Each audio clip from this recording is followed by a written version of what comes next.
स्वागत है आप सभी लोगों का। और आइए आज अपने लोग हिंदी के महासागर में गोता लगाएं और आज पढ़ें यूपी बोर्ड के हाई स्कूल के हिंदी का तीसरा काव्य खंड का तीसरा अध्याय रसखान साहब द्वारा रचित है, जो रसों की खान कहे जाते हैं।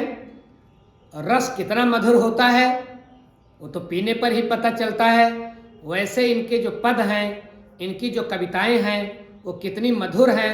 सुनने पर, पढ़ने पर वो रस जैसा आनंद देती हैं। इन्हें रस की खान कहा जाता है। इनका सही का नाम था सैयद इब्राहिम। तो जो अध्याय अपने लोगों के सिलेबस में सम्मिलित किया गया है वो सवैये और कवित इन दो शीर्षकों से सम्मिलित किया गया है। आइए एक एक सवैये का अपने लोग अध्ययन करें और देखें कि रसखान साहब ने क्या लिखा है। तो मैंने आपको पहले भी बताया है कि अगर काव्य खंड का कोई भी पद, कोई भी कविता आ रही है, कोई भी पद्यांश आ रहा है तो 4 हेडिंग में समायोजन होता है: संदर्भ, प्रसंग, व्याख्या और काव्यगत सौंदर्य। तो इस 4 हेडिंग की अपने लोग चर्चा करेंगे। आइए ये सवैये का पहला पद हम लोग देखें। अगर ये पहला पद आ गया तो फिर इसके संदर्भ में अपने लोग क्या लिखेंगे? इसके संदर्भ में अपने लोग लिखेंगे कि प्रस्तुत सवैया, चूंकि ये सवैया है तो प्रस्तुत सवैया हमारी पाठ्य पुस्तक हिंदी के काव्य खंड के सवैये नामक शीर्षक से लिया गया है। प्रस्तुत सवैया हमारी पाठ्य पुस्तक हिंदी के काव्य खंड के सवैये नामक शीर्षक से लिया गया है या ली गई है। इसके रचयिता हिंदी साहित्य के इतिहास में भक्ति काल के, सगुण शाखा के, कृष्णाश्रयी धारा के प्रमुख कवि रसखान जी हैं। इसके रचयिता कौन है? हिंदी साहित्य के इतिहास में भक्ति काल के, सगुण शाखा के, कृष्णाश्रयी धारा के प्रमुख कवि रसखान जी हैं। ये हो गया इसका संदर्भ। अब प्रसंग, पहला जो सवैया है इसके प्रसंग में रसखान जी के बारे में जितना कहा जाए उतना थोड़ा। यद्यपि ये इस्लाम धर्म से संबंध रखते हैं, सैयद इब्राहिम इनका असली नाम है, लेकिन श्री कृष्ण की भक्ति में ऐसे डूबे, भक्ति रस में इतना डूबे कि ये रसखान बन गए। और श्री कृष्ण की ऐसी छवि का वर्णन किया है कि हिंदी साहित्य में इनके जैसा कोई कवि दूसरा हो ही नहीं सकता है। तो इस प्रसंग में यद्यपि इस्लाम धर्म में पुनर्जन्म नहीं माना जाता है कि किसी भी प्राणी का पुनर्जन्म होता है, इस्लाम धर्म में पुनर्जन्म का कोई स्थान नहीं है। और जबकि गीता पुनर्जन्म का डिमडिम घोष करती है। गीताकार भगवान श्री कृष्ण पुनर्जन्म का उपदेश देते हैं अर्जुन को, लेकिन यह सैयद इब्राहिम रसखान के नाम से जो जाने जाते हैं, जो रसखान के नाम से कविताएं लिखते हैं, सवैया लिखते हैं, कवित्व लिखते हैं, इन्होंने पुनर्जन्म में विश्वास दिखाया। धन्य है रसखान जी जिन्होंने पुनर्जन्म, ये गीता के पुनर्जन्म का डिमडिम घोष अपनी सवैया में किया। तो प्रस्तुत इसके प्रसंग में हम लोग क्या लिखेंगे?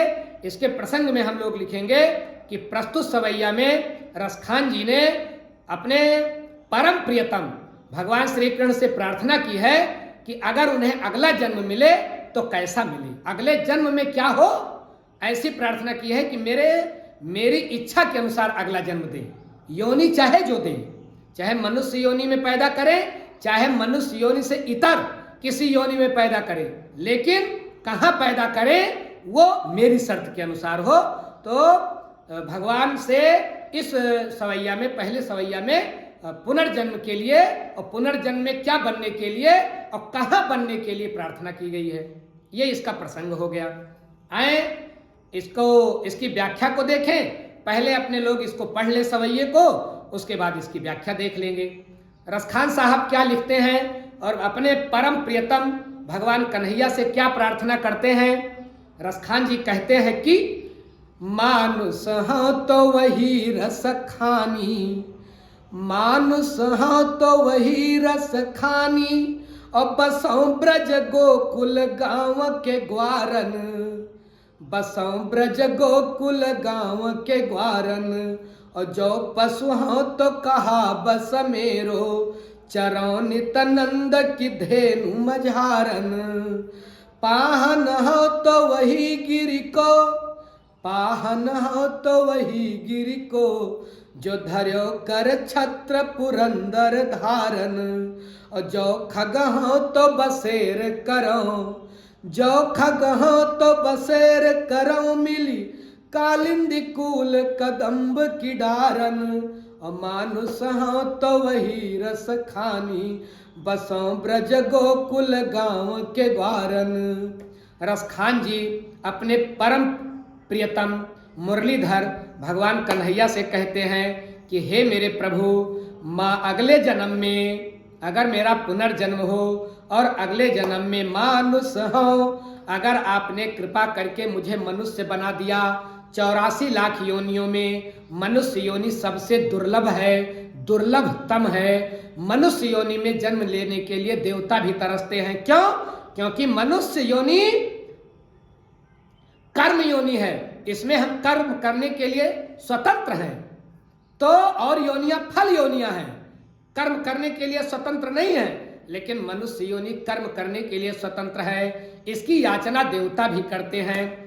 इसीलिए रसखान जी कन्हैया से कहते हैं कि हे प्रभु, अगर अगले जन्म में मुझे मनुष्य बनाना तो मानुष हो तो वही रसखानी। रसखान जी कहते हैं कि अगले जन्म में अगर मैं मनुष्य बनूं, मानुष हो तो, अगर मानुष बनूं तो रसखान जी कहते हैं वही कौन सा मनुष्य बनूं, बसों ब्रज गोकुल। तो हे प्रभु, अगर मुझे मनुष्य बनाना तो वास करूं, मेरा निवास बने, बसों वास करूं ब्रज, ब्रज के गोकुल गांव में, गोकुल गांव में मेरा बसेरा हो। मनुष्य बनूं तो गोकुल के गांव का बसेरा बनूं और कहाँ रहूं? ग्वारन, गोकुल के गांव के ग्वालों के बीच मैं भी रहूं प्रभु। अगर मुझे मनुष्य बनाना तो ब्रज के गोकुल के ग्वालों के मध्य का जो है हमें मनुष्य बनाना, ताकि उन्हीं गोप ग्वालों के संग मैं भी आपकी कथा की चर्चा करता रहूं, उन्हीं से आपके बाल लीला की छवि का वर्णन सुनता रहूं। इसलिए हे प्रभु, मुझे गोकुल के गांव का ग्वाला बनाना, अगर मनुष्य बनाना तो ऐसा बनाना उन्हीं ग्वालों के बीच में मैं रहूं। हे ईश्वर, ऐसी प्रार्थना करते हुए रसखान जी आगे बढ़ते हैं। क्या कहते हैं कि जो पशु हो तो कहा बस मेरो। रसखान जी कहते हैं कि हे प्रभु, अगर मैं, हे ईश्वर, अगर आपने मुझे मनुष्य न बनाया, मेरे कर्म इतने अच्छे ना रहे कि मैं फिर से अगले जन्म में मनुष्य बनूं, हो सकता है मुझसे कुछ अपराध हो गया हो और आप मुझे पशु बना दें, तो फिर जो पशु हो तो कहा बस मेरो, मेरा कोई बस नहीं है प्रभु। किस योनि में आप जन्म देंगे इसका कोई मेरा इस पर कोई बस नहीं है प्रभु। लेकिन हे प्रभु, अगर मुझे आप पशु बना देना तो कहाँ का पशु बनाना, मुझे इस बात की कोई शिकायत नहीं है कि मैं पशु बनूं, लेकिन अगर मैं पशु बनूं तो हे दयानिधान, हे दीनानाथ, चरो नित नंद की धेनु मझारन। तो हे ईश्वर, हे प्रभु, चरू नित नंद की धेनु मझारन, नंद बाबा की गायों के बीच में, मझारन माने बीच में, धेनु मतलब गाय।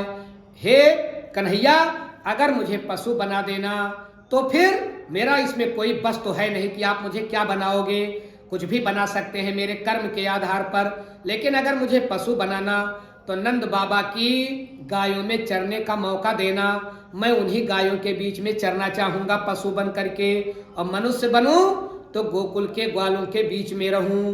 देखिए रसखान जी कहीं अच्छे स्थान पर जन्म नहीं मांग रहे हैं। रसखान जी ये नहीं मांग रहे हैं कि मेरा जन्म स्विट्जरलैंड में हो, मेरा जन्म इटली में हो, मेरा जन्म अमेरिका में हो, मेरा जन्म लंदन में हो, ऐसा नहीं मांग रहे हैं। वो भारत भूमि में जन्म मांग रहे हैं, और भारत भूमि में भी गोकुल की भूमि पर अपना जन्म मांग रहे हैं, चाहे इंसान बने और चाहे पशु बने।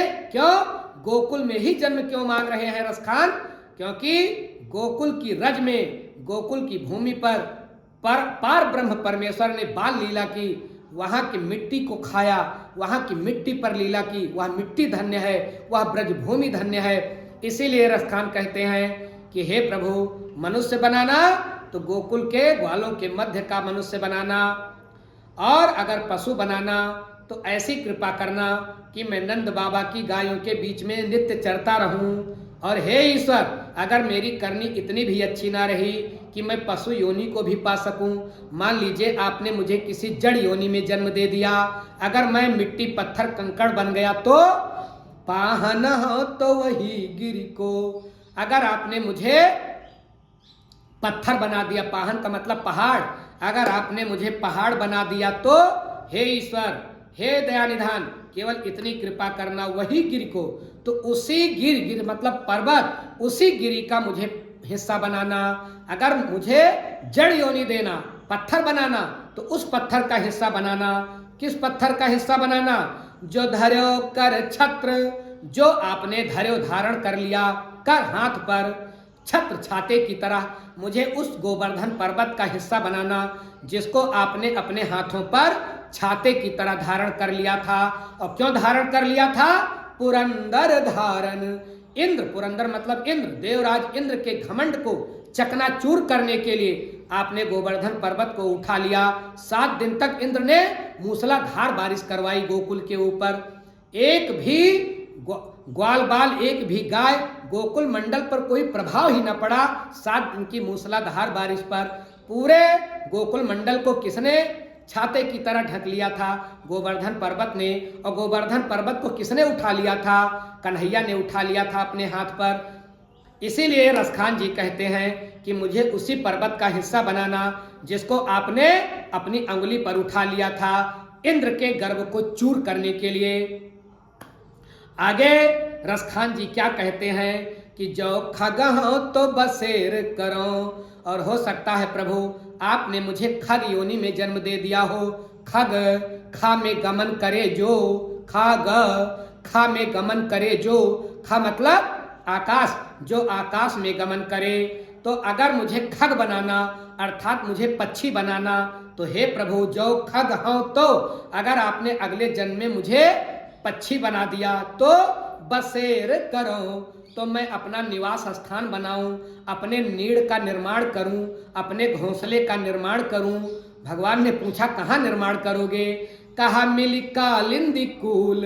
मैं कालिंदी, यमुना जी का एक नाम है कालिंदी, यमुना जी के कूल, कूल का मतलब हुआ किनारा, यमुना जी के किनारे कदम्ब की डारन, किसी कदम्ब की डाली पर अपना घोंसला बनाऊं और सभी चिड़ियों के साथ वहीं मिलकर के गीत गाऊं।